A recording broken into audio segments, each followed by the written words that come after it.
Now let's get back to something else that can help your mental health. Listening to the biggest hits and the best variety on 107.7 The Bronx.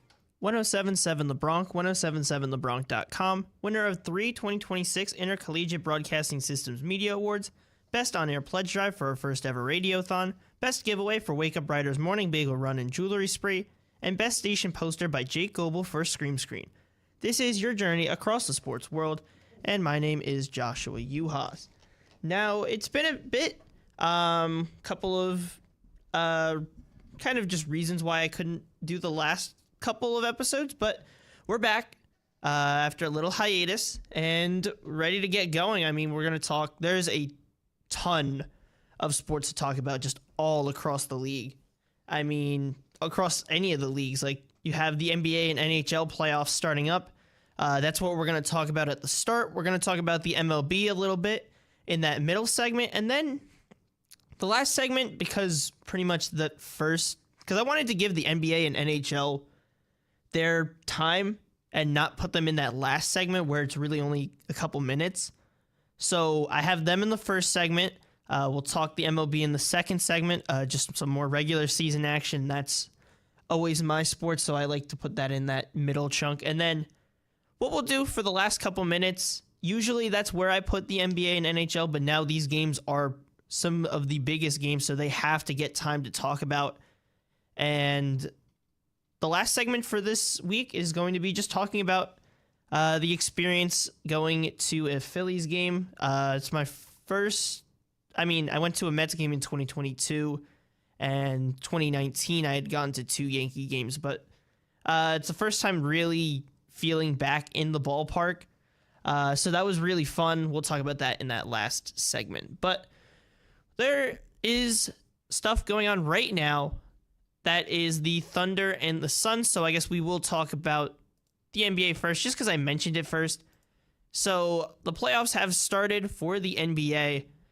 This is pretty much, even though the NBA hasn't been in its strongest state, I will 100% say it's not been in its strongest state over the last probably months in terms of popularity. And I'd say baseball's done a good job of building itself into that section almost. But with the NBA now, it's the playoffs. You have to pay attention to it. And so far, the favorites are kind of winning, at least in the first games. Obviously, they are just game ones. But when we look across this bracket, and I talked about it a little bit with John Coiro on the Tri-State Sports Ramble, but we looked through all of that already. But we're going to look through it again. Maybe my thoughts have changed since then.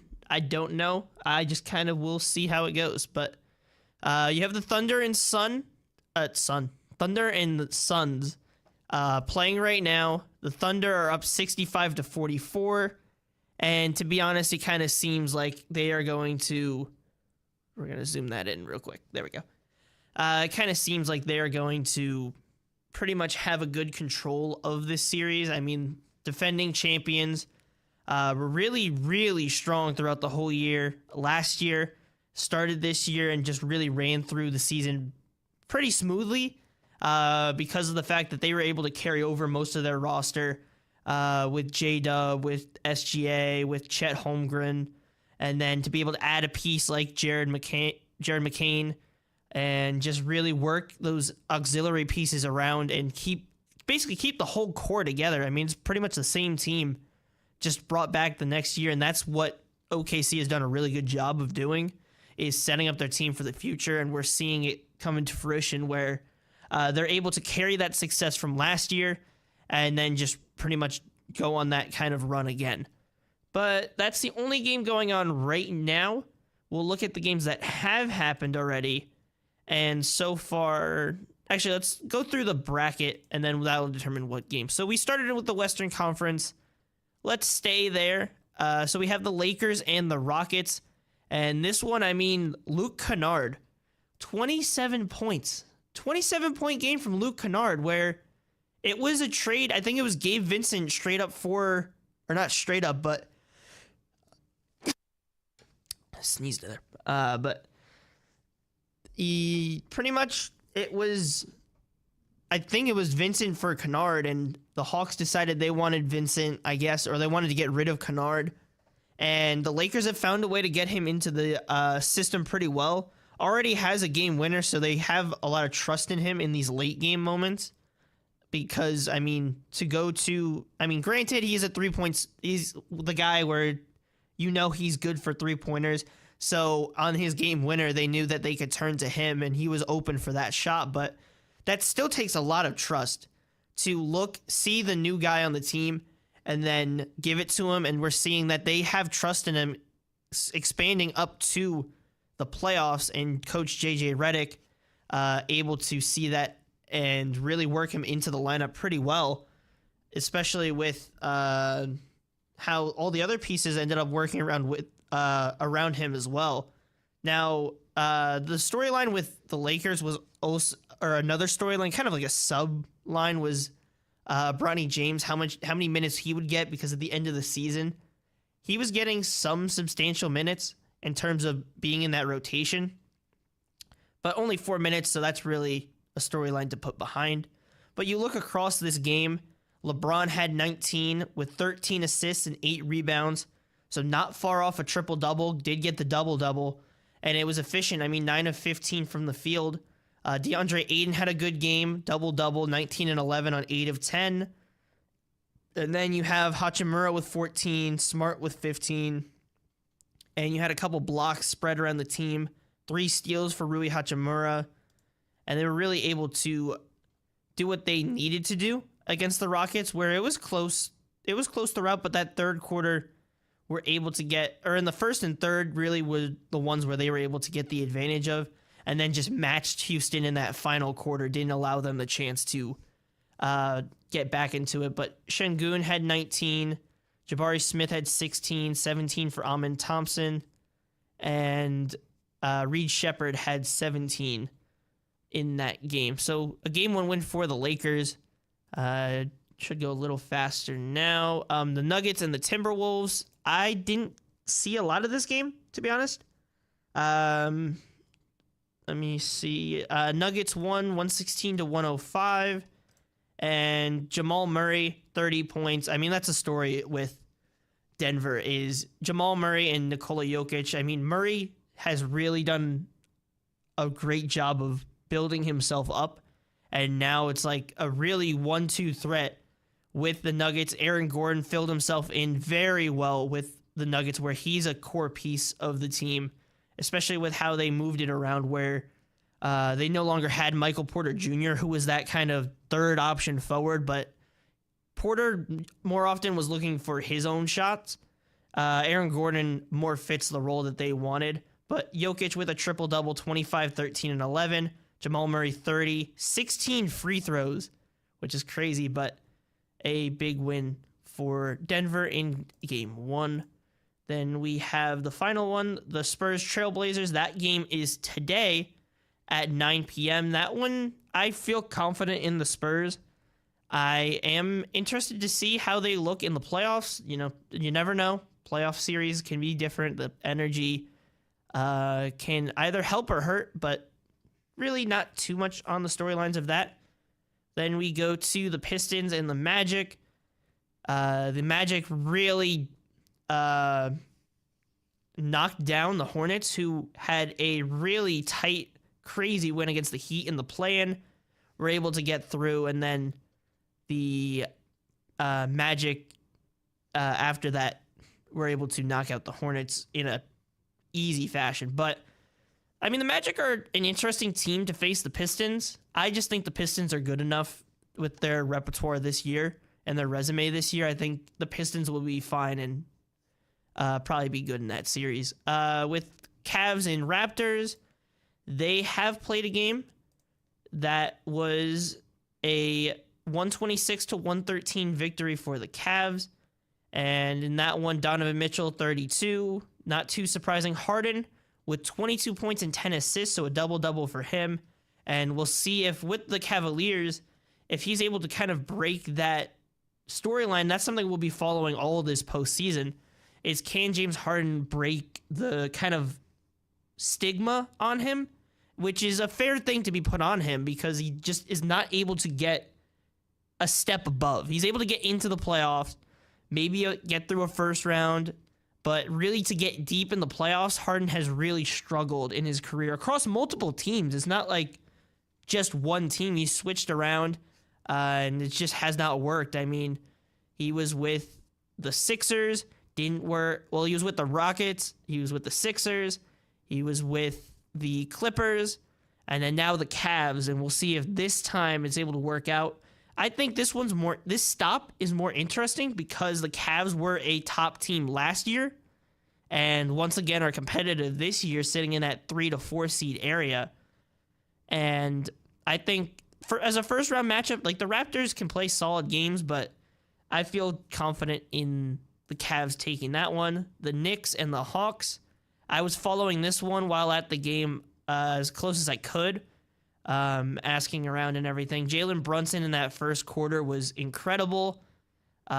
Just following along with the stats because was at the game and was having fun there. But 28 points for Brunson. Cat, at first when I was looking at it, he wasn't doing the greatest, but then was able to pick it up. 25 points. Perfect from the free throw line, so that's what you want to see. And you got some good auxiliary scoring from OG Anunoby. 14 rebounds, 11 points for Josh Hart, and 3 steals, 5 assists. So that's the Josh Hart you want to see, just helping in every facet of the game. And then the rest was fine. For the Hawks, it was Jalen Johnson and CJ McCollum and Onyeka Okongwu.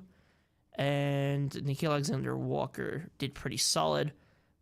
But that third quarter really was where the Knicks were able to take it. But a big Game 1 win.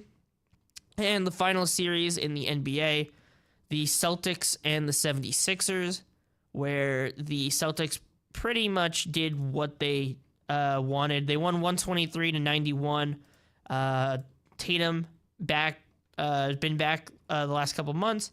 Him and Brown with 25 and 26 points, just leading the way. And then all the strong pieces they have around, able to work through a pretty strong win. And with the 76ers, I mean, they had 21 from Maxey, they had 17 from Paul George, but they really needed that third scorer to get to that 15 to 20 range if they were really going to compete with the Celtics in this game, and they just were not able to find it. Ended up with 91 points and a loss. So I think it's going to be probably a more chalky first round just based on how these games are going. But we'll have to see. You never know. It is game ones, and this is just predictions based off the start of them. And then we'll do a run through the NHL. I just felt more comfortable and more understanding with the NBA.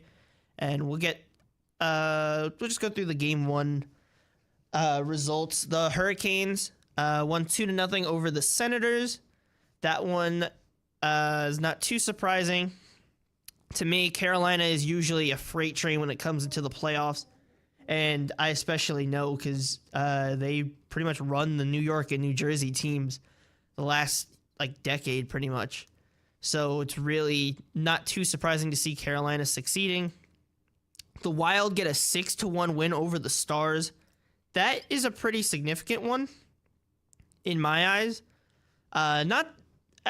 More so because of the fact that it shows, and I think on John Coro's show, I believe I said I believed in the Wild. But even if I didn't, they've done a really good job. They're a strong team. They make the playoffs pretty much every year, but the problem is they get first rounded a lot. So they take game 1. They obviously added Quinn Hughes at the deadline, which is a huge add. I mean, we saw with Team USA, he completely changes what a team is able to do. So that is a huge aspect of this. The Flyers take game 1 on the Penguins. That is big for just the fact that Philly has been hot coming into the playoffs. And my biggest note that I said on the Tri-State Sports Ramble is, are the Flyers the team that gets hot and stays hot into the playoffs, or are they the team that gets hot into the playoffs, then gets really cold? And we'll have to see. They take game 1, and we'll see if that ends up being true. Then you have the Avalanche right now playing game 1 against the Kings. Currently, the Avalanche are up 2-0, and I would not be surprised if they take that out. But I think that series could be really fun. The Kings have had tough matchups in the first round. They're a strong team, added Panarin, and they've been a competitive team when playing Edmonton in first rounds and second rounds, and I think they can bring a fight to the Avalanche. And then the games, the rest of the game ones, Canadiens and Lightning today at 5:45, so in a couple minutes, and then the Bruins and the Sabres. This one's going to be a fun one to follow, just with the story of the Sabres, and then the Mammoth and the Golden Knights at 10 p.m. because of the West Coast timing. Woohoo! So we got all of that in. We are going to go to underwriting announcements. So the recipes have all been submitted for 1077 The Bronx first ever Build the Ultimate Bronkwich contest. The culinary team at Ryder Dining Services have evaluated each recipe in their test kitchen and have chosen this semester's Magnificent 7. Go to 1077thebronx.com/build-a-bronkwich recipes to see which bronkwich made it into our lunch bag. Then go to our Instagram at 1077thebronx to watch, like, and comment on all 7 Instagram reels. The 3 student reels with the most views will make it to the Tasty 3 and build the Ultimate Bronkwich finale on Tuesday, April 28th from 11 a.m. to 1:30 p.m. inside Cranberries and at Muller's Pub. We will be back with more of your journey across the sports world after these underwriting announcements on your 3-time 2026 Intercollegiate Broadcasting Systems Media Award winner, 1077 The Bronx. Okay, it looks like we've landed on what the Earthlings call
Now you can listen to The Bronc on air, online, and on app.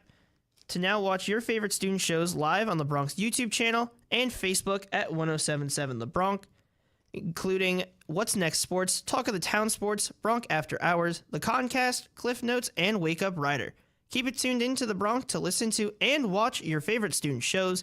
Welcome back to your journey across the sports world on your 5-time National Association of Broadcasters Marconi Radio Award-nominated station, 1077 The Bronc. So, we are back. And we talked about the NBA playoffs a little bit more deeply, and we talked a little bit about the NHL playoffs just really quickly through those matchups, but it's only game ones, and for the NHL, not all of them have started, and today for the NBA, most of them have at least had a game one, but we were still waiting for a couple of those that are happening today, so we will move forward. That wanted to get the playoffs in first just because of how big and important those are, but we're not yet into the big core of of the series and the big core of the playoffs. So I put it in the first segment. We will most likely put it in the second segment next week. Depending on how that lines up, I have to look at that and see. But we are going to move forward to my favorite sport. The MLB is not a sport. Baseball.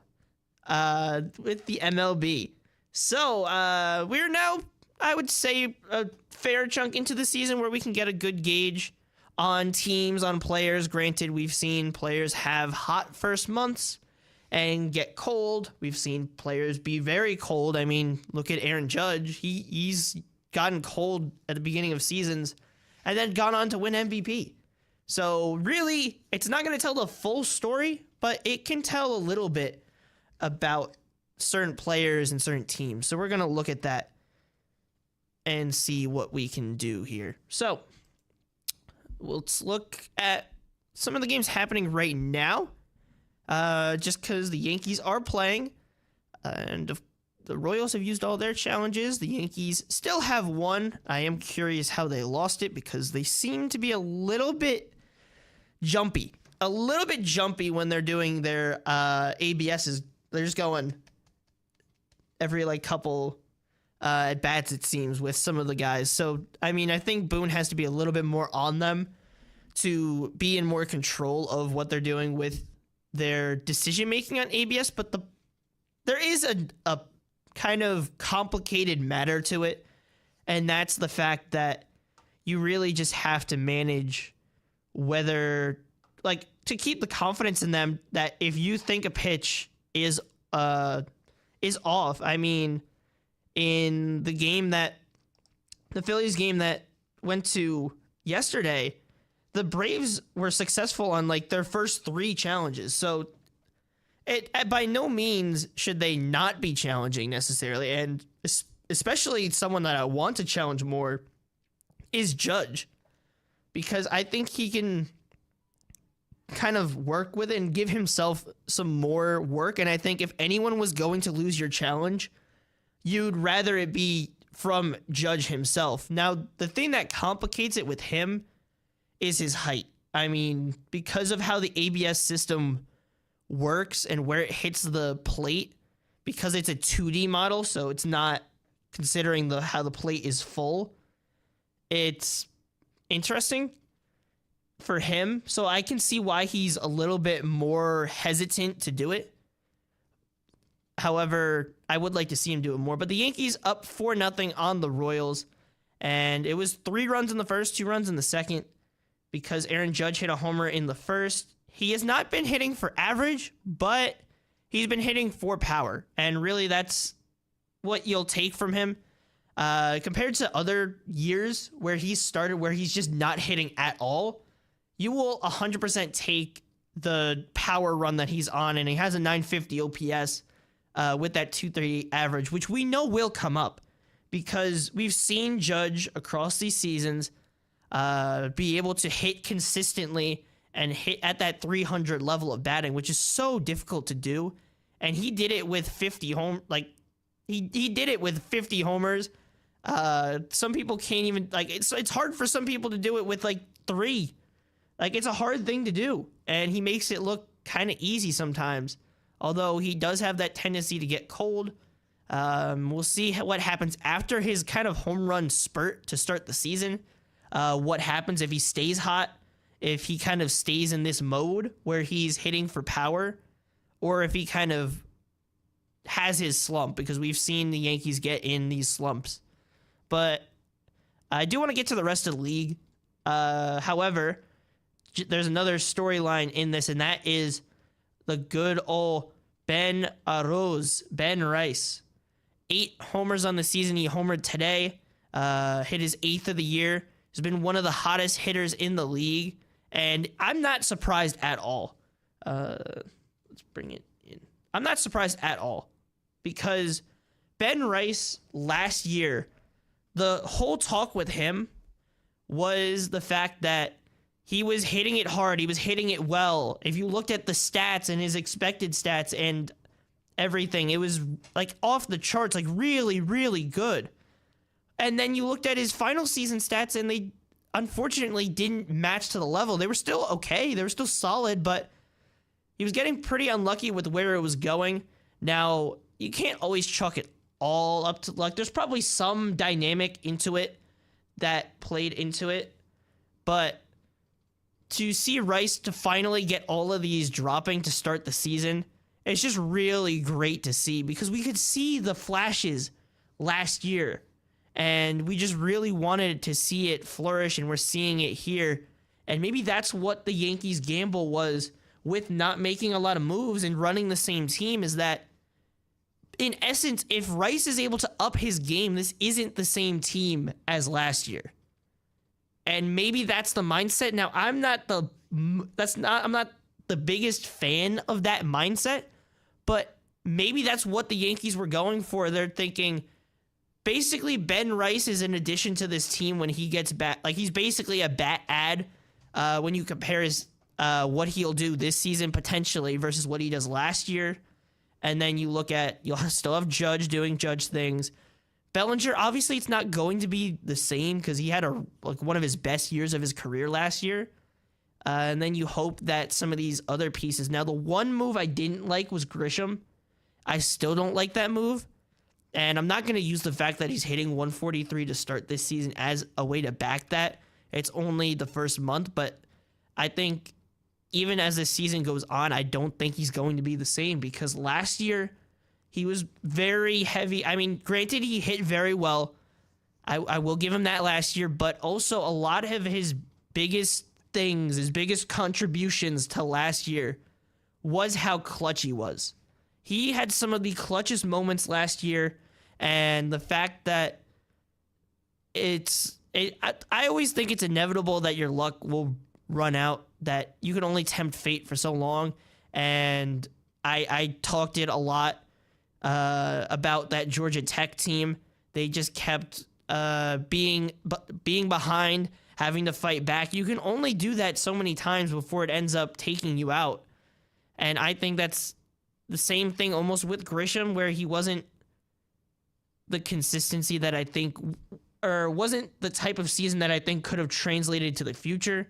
Now, granted, I always forget that Grisham is younger than I thought he is, and Grisham's pretty much in his prime. So there's a chance that he gets back in that kind of same groove, but I really didn't like that move. But that's enough Yankee talk. I talk the Yankees all day, and that's really not what this is about. So we will move forward. We've talked plenty of Yankees. Let's look at the other local teams. Be fair to them, and then we'll see what the kind of pitching leaders and the hitting leaders are, who the kind of stars and standouts have been, because there's some names up there that have been doing really good, really strong, and I think they deserve recognition. So when we look at the Phillies, they are not doing as we thought they might do. They've been a little bit iffy in that regard. I mean, they're 8-12 to start the season, and the Braves have started really strong. But the Braves are actually the only one that is over 500 in the NL East, which is very interesting. but I'm not too surprised. I didn't think the NL East was going to be crazy strong this year. I just thought that the Braves, the Mets, and Phillies would remain in that top area just because of how they've conducted their building of their team. But when we look at the games that the Phillies have had, it's been a situation where they're scoring big in some innings. They'll have big innings. Like if you look at an early game against the Rangers where they lost 5-4, they scored 3 in the ninth. And you look across a couple of these games, and even if you look at yesterday, 3-1 game, only run is a home run, and really they gave up 10 something hits, and we'll get into it a little bit more in the last segment. But I probably won't go into too many details about the game itself. I mean, maybe a little bit, but it really was the Braves kind of taking control. And you look even at the first, if you look at the games before it, right? You look at the Braves take a 9-0 win in the first game of the series. Then you look at the series prior, the Cubs did whatever they wanted in game 2 and game 3. Now, granted, game 1, you took a 13-7 win, but that's a high scoring game, 13-7. Both teams are scoring at high clips. But then after that, it's really no consistency of scoring. And that's something that is not what they want to see, because you need the guys, you need your core with Harper, with Schwarber, and then all your other pieces to really play a part. And it's just not gelling right now. And they're just not able to find ways to score. I mean, they're getting really cold too often. And I think that's what's hurting the Phillies. They need some spark to get back on track. I don't know what that may be, but we will have to see throughout the season. And then you look at the Mets. Yikes. It just is never ending. Another loss. They lose today. They lose 2-1 to the Cubbies. And the losing streak continues. I mean, it's bad. It's they won on I believe April 5th is their last win. And we look through this. It's a 4-3 loss to the Diamondbacks, 7-2 loss, 7-1 loss, got swept.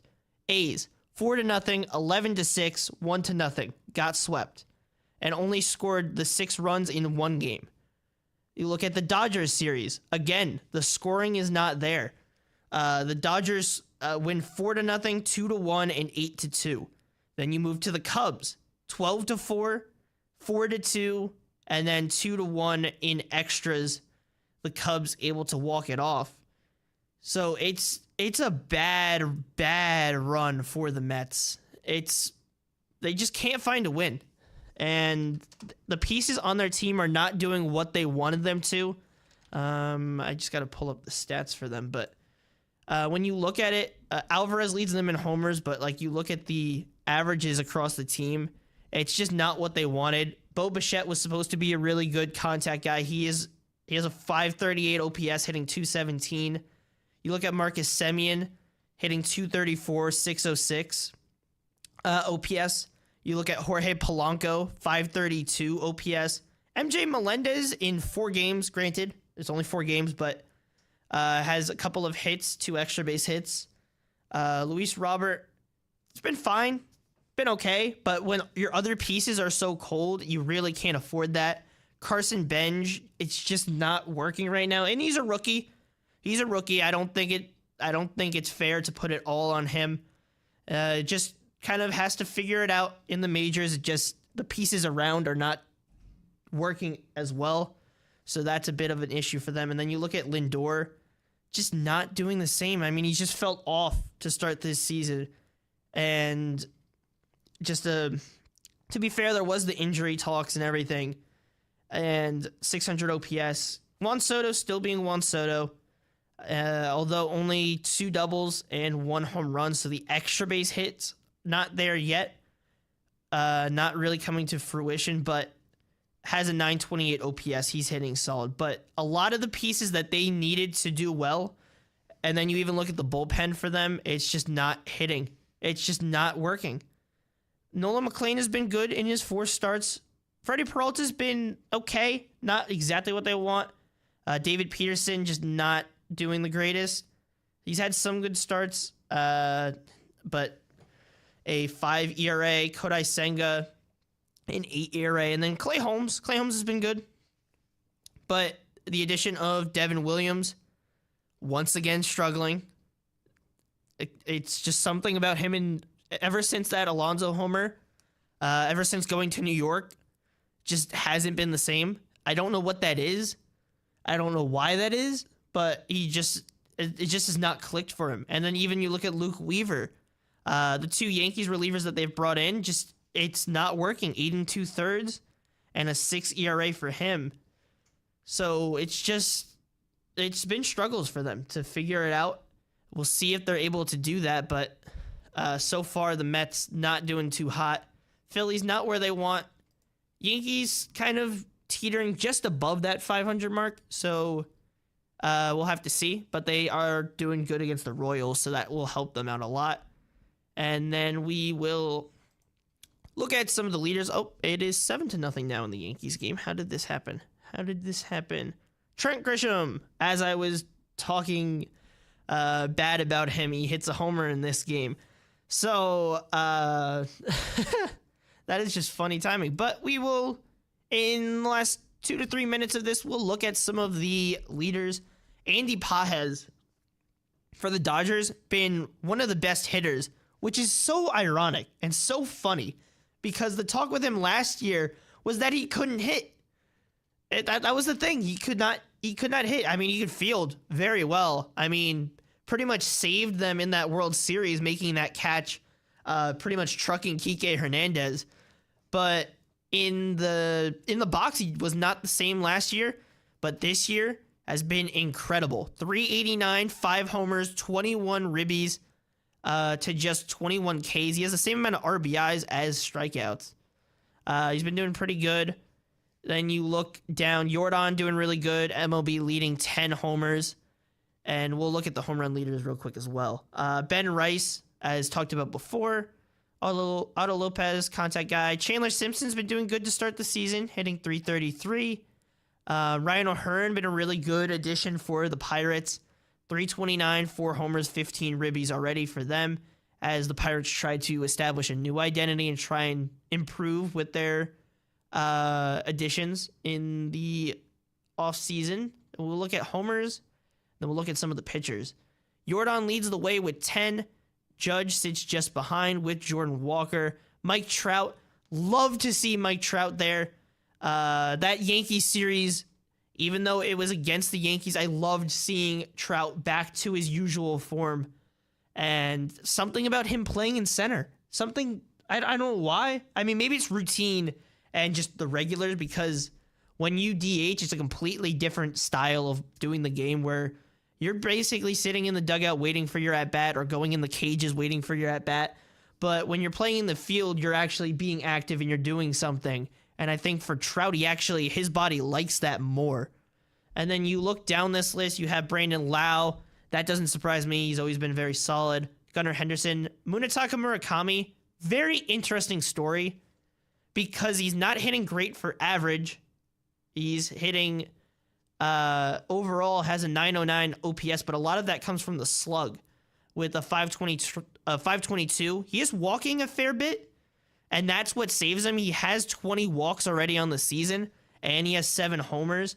So he's actually a very productive player because he's finding production outside of just getting consistent base hits because he's getting on base with the walks. He's using his hits are extremely valuable when he's hitting these homers.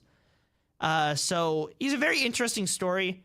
And then there's a lot of guys in that 6 to 5 range. Too many to count.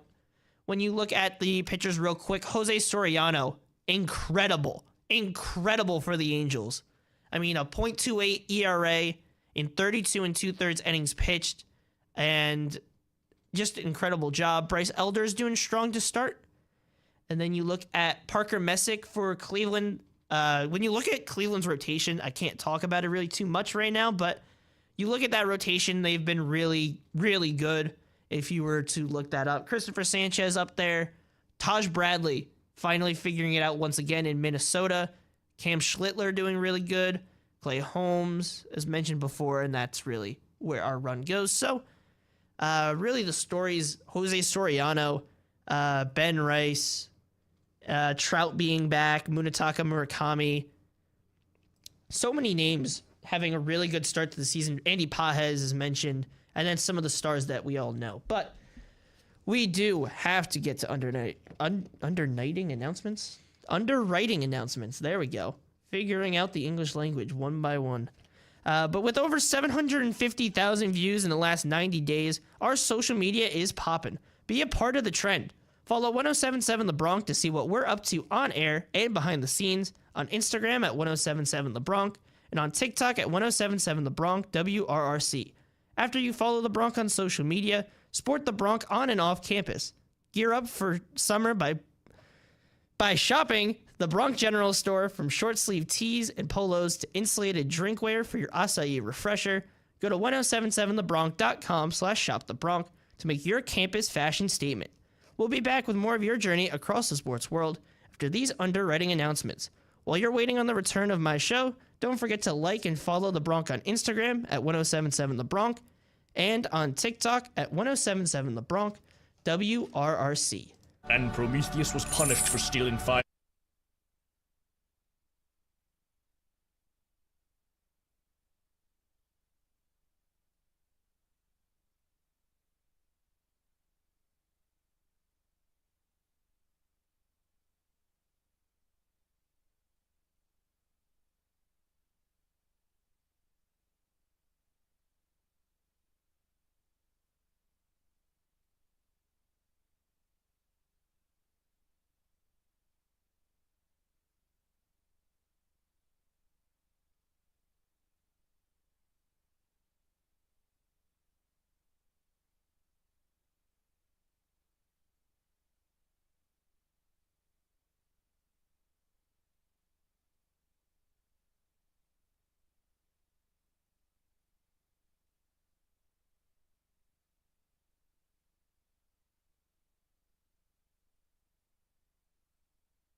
1077 The Bronx.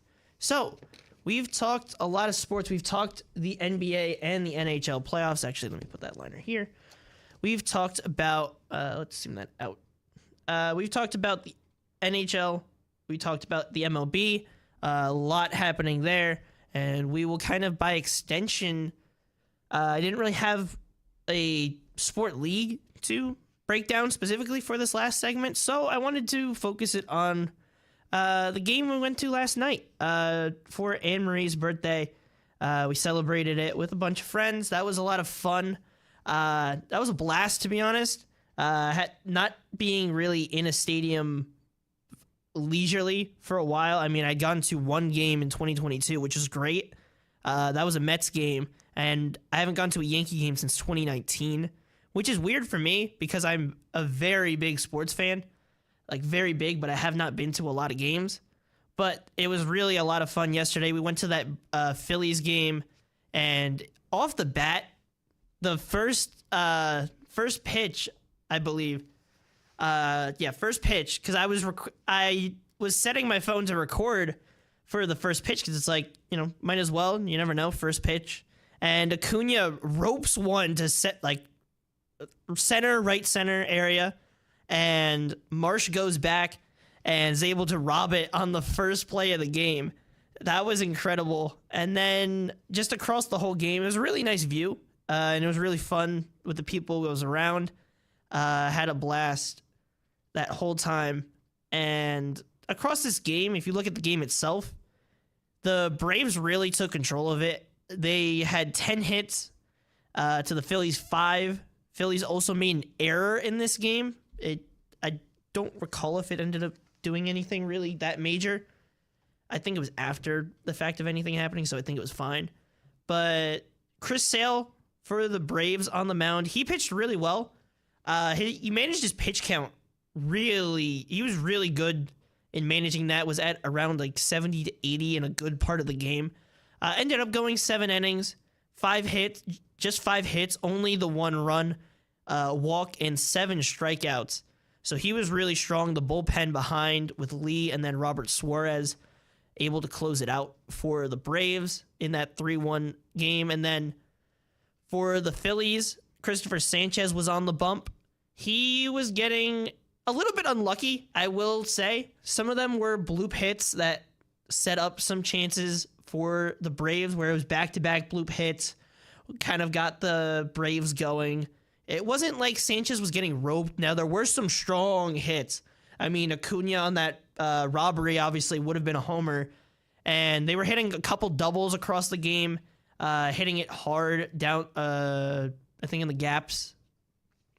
But across that lineup, the Braves were really good.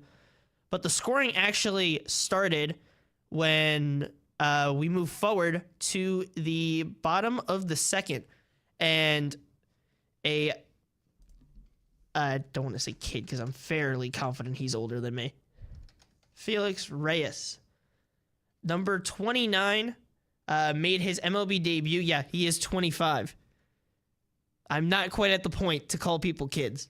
I don't think I'm ever gonna really be at that point.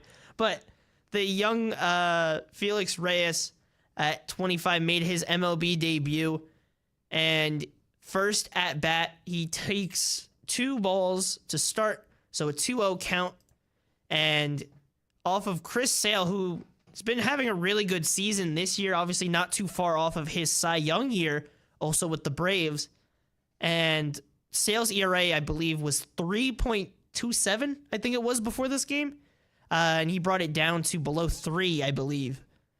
But Felix Reyes in the box gets a 4-seam up in the zone after a 4-seam missed in and a slider missed outside. Takes full advantage, kind of caught a it's not a meatball of a pitch, but not exactly where Sale wanted it, and Felix Reyes was able to deliver it to right field, drops it in, and I did record that one as well, and I'd actually jokingly said to Allie that about Felix Reyes hitting a homer, and then like not that long after, I'm like, you know what, it's his debut, let me record this at bat, And I got that on recording as well. So that was crazy. But the Braves did score 3 runs in the 3rd inning, where after 2 strikeouts to start the inning, it seemed like Christopher Sanchez was doing good. Acuna had this is the funny part. Acuna had a challenge, or had ABS challenged 2 pitches. They were both like 0.5 inches off of the plate, and they were both successful. They were both actually balls, but he ended up striking out that at bat. But then Drake Baldwin. The error did matter. Okay, I wasn't sure. I couldn't remember if it was in an inning that mattered or not. It was. So Drake Baldwin singled, and then Edmundo Sosa made an error on a ball around second base.